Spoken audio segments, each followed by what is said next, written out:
I'll tell you what, I've had an absolute nightmare of a week, and it's why there's not really been that many videos for the last 5 or 6 days. So in the last couple of weeks in the UK, we've had a lot of storms. It's been quite windy, and on Monday evening, a massive oak tree, which was just a little bit further up the road from where I live, was blown over.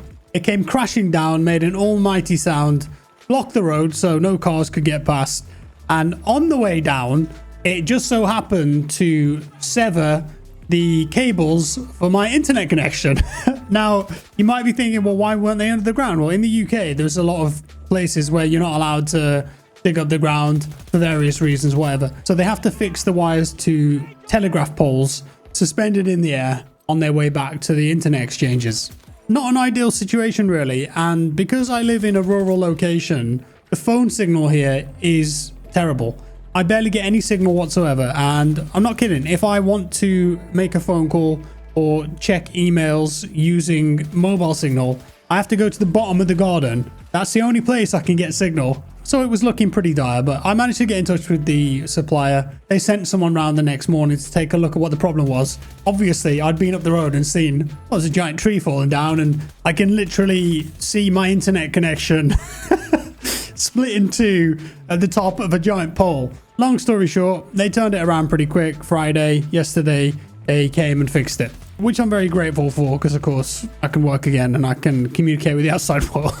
But I did miss out on a few things. One of them, the game mode you're watching here, Frontlines, they added this to 2042, so hopped on for a quick round earlier today. They also announced that the stadium map is releasing on April 30th, so not long to wait before we can play that. I also missed the first couple days of the Grey Zone Warfare preview period, so I've been given access to play Grey Zone Warfare. I know a lot of people hype for that game. There's some other people, content creators, that have got access to it as well. I did manage to play a couple hours this morning, but there was a ton of server problems. It kept crashing, and for me personally, it just wasn't a great play session. So I'm gonna hop on again tomorrow and see how it goes. Maybe get a couple of quests done, potentially some PvP. Be interesting. Something that I did get to do this week though was go to an event in London. So Nvidia hosted an event where they showed off some of the new technology they've been working on. So they had some new gaming laptops there, they had some new TVs, some monitors. They showed the Half-Life 2 RTX remix thing. So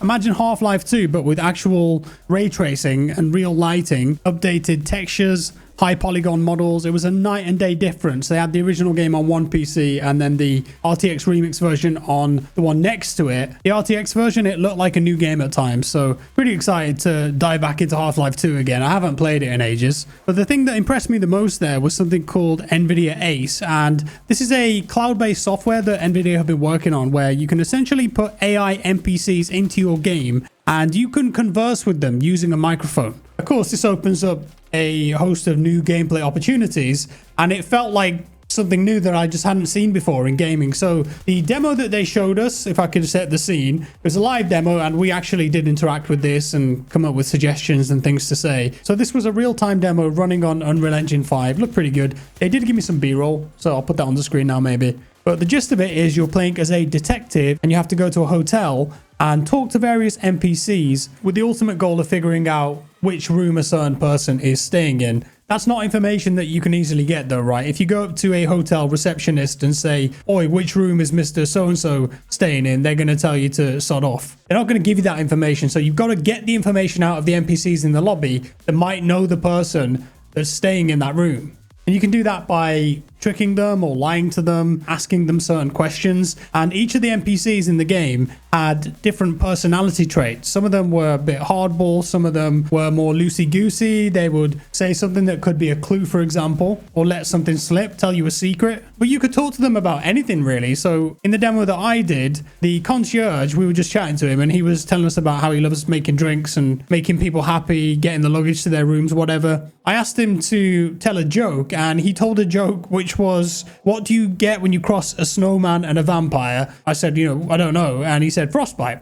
Very funny. So then we asked him if we could tell him a joke. He said, sure. And someone in the room said, okay, what's brown and sticky? And he replied, I'm not sure, a stick. So the AI actually got the answer to the joke correct. And that was really interesting to me because I'd never experienced or seen anything like that in a game before. Number one, because it was completely unscripted, and maybe it had never happened to anyone else that had played the game. And number two, it was as if you were actually conversing with a character rather than just picking from a choice of 3 pre-selected options like in Fallout or Cyberpunk. And some of the things that they say are clues that are pre-baked into their behavior, or maybe give you an idea of what to ask them so you can ask the right question to get the information from them to complete a quest. What's cool too is that the characters remember what you said to them. So I could come back to that hotel the next day, speak to that concierge and say, hey, remember that joke you told me yesterday? Can you tell me it again, please? Or can you tell me any other jokes? And you start building a contextual relationship with these characters. So eventually you speak to a few more people in the lobby. You find a event staff key card that acts as a disguise. You talk to this bloke who's working on a keynote speech with the guy who's staying in the room that you need to find out. You lie to him, tell him there's a problem with the keynote. He goes to the reception, you eavesdrop and figure out which room this guy's in, and then the demo ends. Now, it wasn't perfect. Of course, some of the inflection, some of the voices are very robotic, the way they say certain things. The lip sync wasn't perfect every single time. But of course, it's just a bit of a prototype at the moment. And you can imagine in the future, you might have games like Fallout, Cyberpunk, as I mentioned, RPGs, where you're interacting with not only scripted NPCs, which have preset dialogue, but also AI NPCs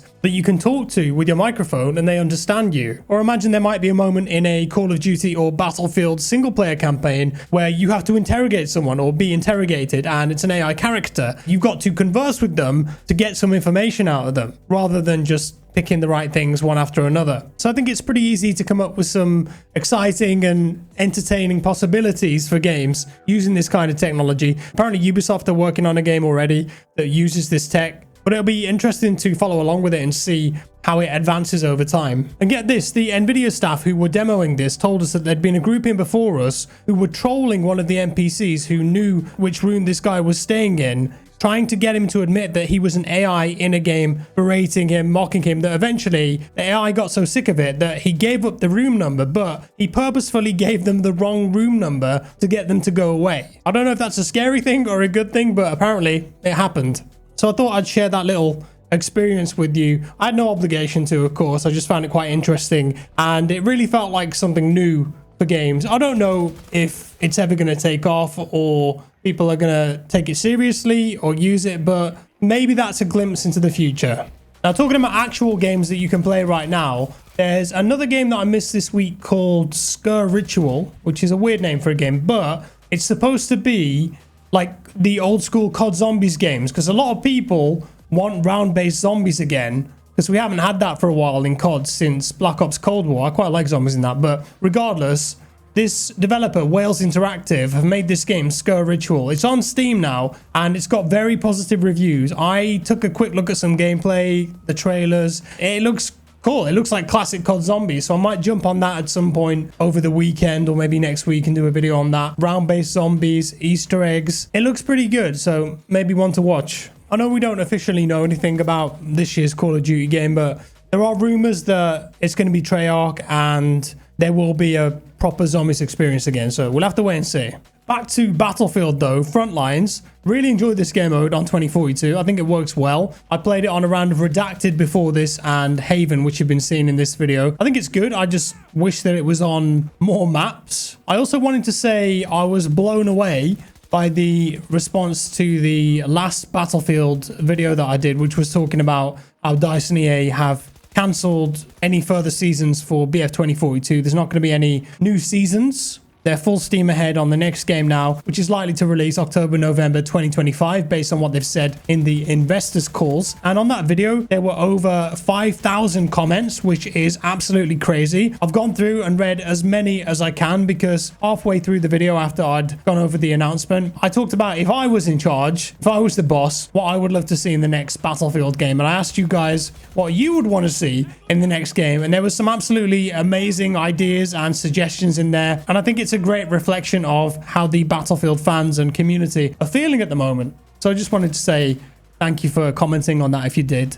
And also thank you in general. You know, it sucks I haven't been able to work for a week, but it's awesome that I can come back and post a video and you guys will still be here tuning in, leaving comments, giving me great feedback and ideas. I'm very appreciative of that, and I just wanted to say thank you. But with that said, I'm going to leave it there for today, guys. Let me know what you've been playing down in the comments below. What else have I missed? Hit me up. Also, what do you want to see more of? Let me know. Cheers for watching, and I'll see you next time. Bye-bye.